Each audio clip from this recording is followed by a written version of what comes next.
Sverige, wie heute Resultat. This is Tom coming to you from Shanghai and I'm back for another Eurovision reaction video. Today we had the second semi-final of Melodifest, that's Sweden's national final. It was in Göteborg. We have two more songs going direct to final and two more songs going to Anna Hansen, and we lost 3 songs. So let's kiki. As always, I'm not putting any clips from the show in. Melodifest are very aggressive with copyright.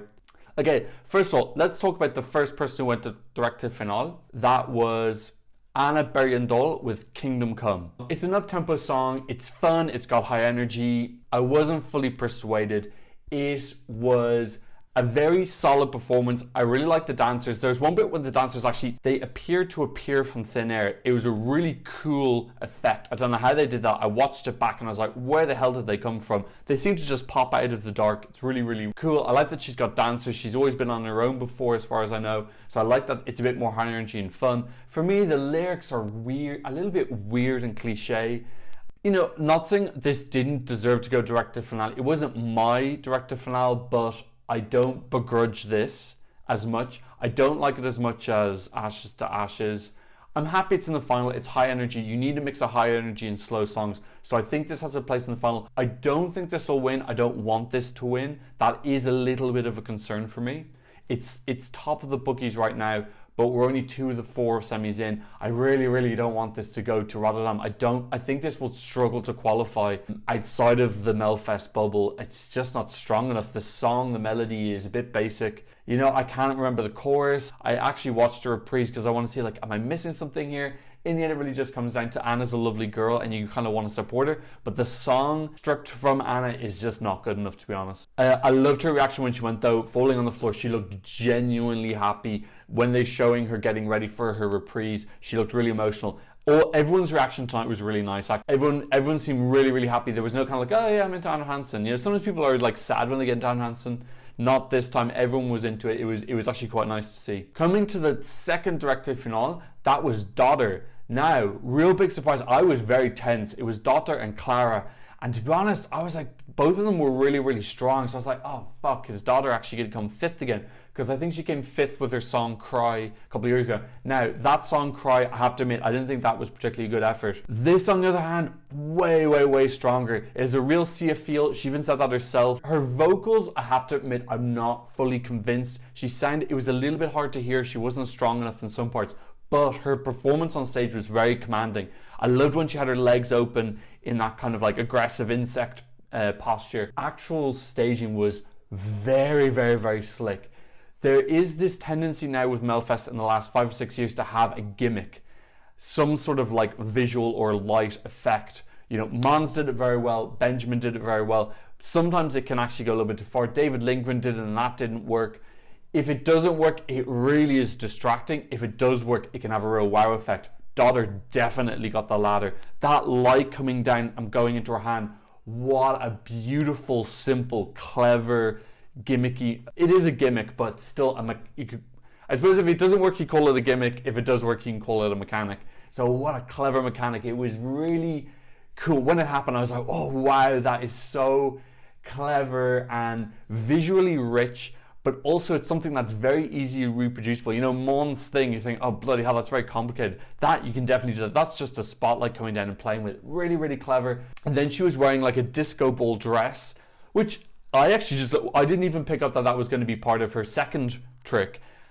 I just thought, okay, she's wearing a disco ball. There's a lot of people wearing sequins this season. Sam Raimi, bloody hell, everyone's wearing sequins and that. But then when the light came on and hit her breastplate and it came out, bloody hell, I full on gasped. It was so visually satisfying, and it not only that, it actually worked with the song. Take something like Dance You Off with all these cool visuals.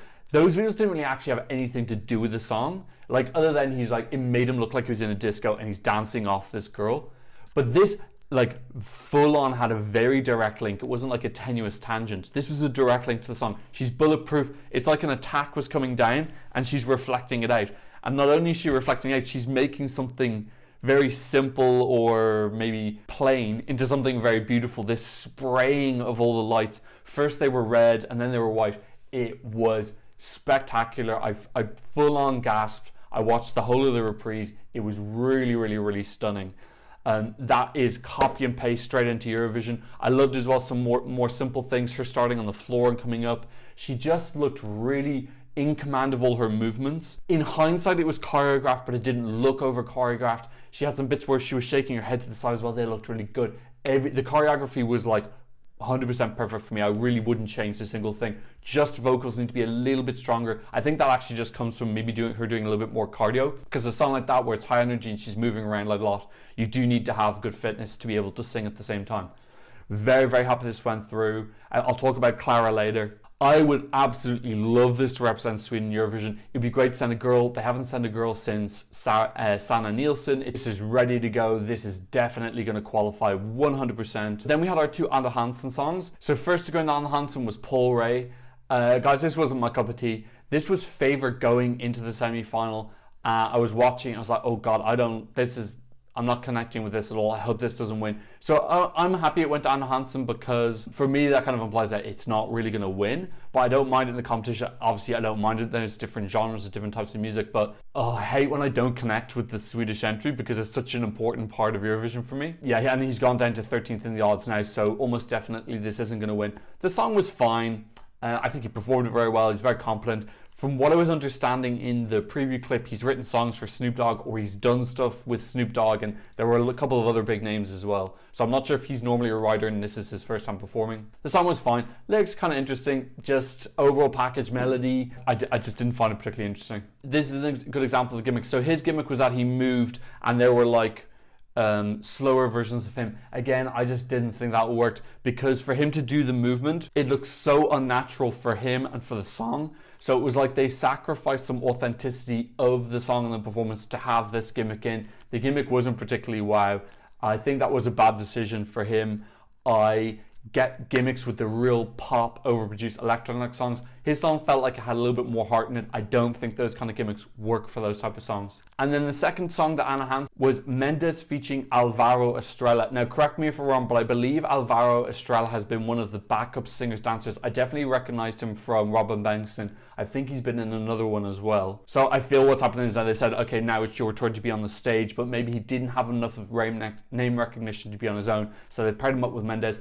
To be honest, actually, I think that's quite a clever pairing. I don't want to use such a strong word, but I begrudged Mendes a little bit for every time, because I felt like that was a really good song, but he's not really able to sing. So I felt like the song was a tiny bit wasted because he wasn't able to sing the chorus properly. This kind of pairing makes a bit more sense to me. You got someone like Mendes who kind of talks, brings a ton of attitude and personality and energy, and then you've got Alvaro who's actually able to sing. I really enjoyed this. Like, the song is called Vamos Amigos. Like, you can't really get more cliche than that. I'm sure he probably said Corazon at some point. It's a total brain switch off song. I have no problem with this whatsoever. This is in the same pocket as Samir and Victor, where it's a real fun, great song to have. This is almost definitely going to start the show if it makes it through Anna Hansen. The usual thing's going to happen. This is going to totally bomb with the jury and do pretty well in the public vote, as Mendes did last time. I'm very happy this went through. I really enjoyed it. This is what he does very well. He got the energy up. It was a little bit awkward at one point, because he was like, get up, get up, get up, and everyone was just like sitting down waving their balloons. I don't think that's going to work for the semi-final. I think you need to wait until the final for that, getting people up and dancing once they already know the song. This was the first time people were hearing it. One thing about Alvaro is I would have liked a little bit more eye contact. I didn't really get to see, I didn't feel like I saw his eyes once during the performance. He was a bit hiding away or looking at the ground or looking to the lens. I want him to kind of find the camera a little bit more, make a bit of a connection. Mendes looked great. He looked pretty slick. I got to give it to him. His performance, he brings energy. I really like that. Okay, now coming to the three songs that didn't qualify. First of all, in 5th place, we had Clara. I really felt for her. This was solid. She looked great. She was beautiful she's a very voluptuous body wearing a catsuit. The dancers and the performance was excellent. Her vocals were fantastic. I'm presuming that she's some sort of X Factor alumni. The song is solid. Not like epically wow, but definitely worthy of Anna Hansen. Felt like in general this semi-final was much more difficult than the first one, when you've got songs of the quality of Clara's not making it through. In the end, I think she probably just suffered from the fact that she was first. Not qualifying, I presume she came 6th, was Linda Bengtsson. This was not a great schlager. This was definitely nothing compared to Victorious or Party Voice. She brought the energy, she brought the style, she looked super fit. She did everything she can. The song was too weak, simple as that. This was, this result is very fair. I've written that it's the poor woman's version of Party Voice. And then the last person was, I don't even know his name, to be honest. I wasn't really feeling it. Jan Johansson. Guys, this was a total snooze fest. Also, in the snippet entered, Thomas Gieson was there and he had a wind machine going on. I was like, what the hell are you doing to Thomas Gieson and his wind machine? He's very much going bald with the long hair. I was like, that is not the correct person to have a wind machine on. It was a little bit odd. Look, this, you can tell that this is Thomas Benson's like 5th, 6th, 7th favorite song that he's entered. He just kind of enters a ton of them. This just was a bit dull, a bit boring. Nothing actually happened in the performance. 7th place is the correct place for it. Okay, so overall I'm really happy. First semi-final, I didn't really like either of the songs that went through. This one, I really like Daughter. Anna, I'm not mad on it, but I think it earned its place in the final. To be honest, look, this year is still quite weak. These 4 songs in the final so far, really only one of them, I think. Only one of them really has an X factor for me. I still think that the actual final will be a decent quality once the Andrew Hansen songs come in. My number one by far still is Boys with Emotions, Felix Salmon. I love that song. I've had it on repeat. Next week, we've got Mariette. I'm really looking forward to her. I really feel like this is a chance. Again, I think the girls have got to step up and really grab this by the neck. I want Mariette to come out. Her song is called Shout It Out. We've also got Mohambi. So 2 very strong artists next week who I'm looking forward to. So, what did you think about Melfest semi-final number 2? Please leave a comment in the comment section down below. Who were your directly final and who were your Andrew Hansen? Please like and subscribe if you haven't already. And thank you so much for watching. Hope to see you in another reaction video very soon. Goodbye.